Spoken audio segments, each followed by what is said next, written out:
Harambe YouTube, and happy Easter to those who celebrate. This is the latest edition of What Am I Reading, where I talk about the books I'm reading right now, give you a short rundown on what I think of them, and just share some comic book love. I hope you guys are having a good day. So I started off the evening with this Peacemaker's double feature of Vigilante and Eagly from DC Comics. It was not disappointing. I was laughing out loud, literally. Vigilante is kind of like a sidekick slash mentee slash fanboy of Peacemaker, who is even dumber and less self aware, but just as violent. It was hilarious. And Eagly is his ego sidekick. And it's two fun stories. The Eagly one was a little bit shorter, not quite as interesting, but the Vigilante story was hilarious and action packed.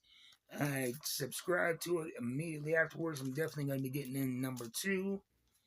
And then what else did I read? King Spawn 44.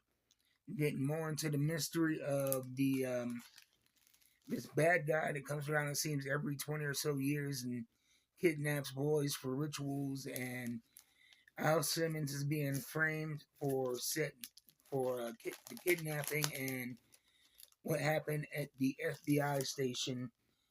Very good book, more brilliant art by Yodere Sinar, and I love one of my favorite things about Spawn books is when you get these commentators here. You know, you can tell by the way they're written and the way that they're shown that they are supposed to be representative of like a CNN right here, but it's called CRN and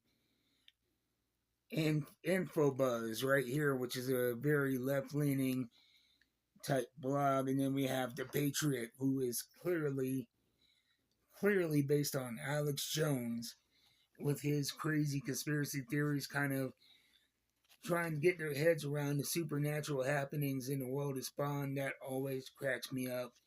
And this brings back another familiar character, Terry, um, who has been a part of Spawn lore since the beginning. And so it's a very interesting book. A lot happening in it. I may or may not do a full review on it, but I definitely enjoyed reading number 42. If I can get it back in here, we'll do that later. And then I got into Blade Runner Origins number 7. I love Blade Runner so much. It's one of those books that I reread again and again and again. And this is a very pivotal issue of Blade Runner Origins. It's before the Blade Runner program, and this guy is a police officer tasked with figuring out what's going on with these murders committed by Blade Runners. And in this issue, we find out a lot of information. His sister that was missing, she's dead, and her memories have been transferred to a replicant that is like running a replicant underground and setting them free. And the person who did it eventually transferred their consciousness to a replicant and ended up dying in the process. And a whole lot going on here. If you love great science fiction, check out Blade Runner Origins. You can get the trade paperbacks. You will not be disappointed. It's very heavy storytelling with brilliant social commentary that is very relevant to what's happening today, and the art is second to none. Go check this out. And then I got into Spider Gwen, the Ghost Spider. She has been kind of taken by her universe's Loki to help fight in the war in a distant planet. Interesting stuff, fun stuff. I'm really enjoying the Spider Gwen series. This is number 11. The legacy is 71. And then I got into Batgirl, number 5, featuring Cassandra Cain and her mother Shiva from DC. Good stuff there. Wonder Woman, 19. Really, really enjoyed this. It's been a heck of a run for Wonder Woman. I usually don't subscribe continuously to this series because there's so much lore that I feel lost when I jump in. But since they reset the universe starting at number 1, I have read every book and enjoyed them. This is actually in Legacy 819, so I guess they reset at 800. But that is crazy. 819 Wonder Woman books. And then, my, Daredevil Cold Day in Hell. I did not know what to expect with this. I know this Daredevil. I'm currently loving everything Daredevil. So if Daredevil's in the title, I'm buying it. But this is an older Daredevil, um, in kind of a New York City is very different, and there is some war going on.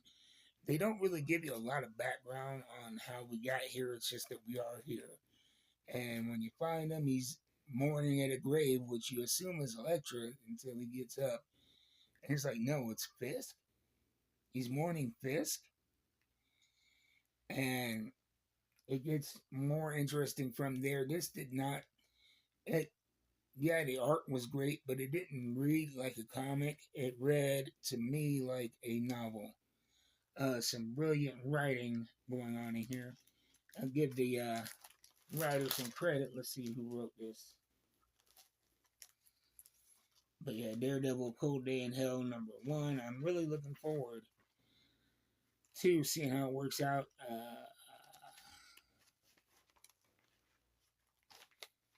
Maybe it's in the back here. They always move the Arthur credits around.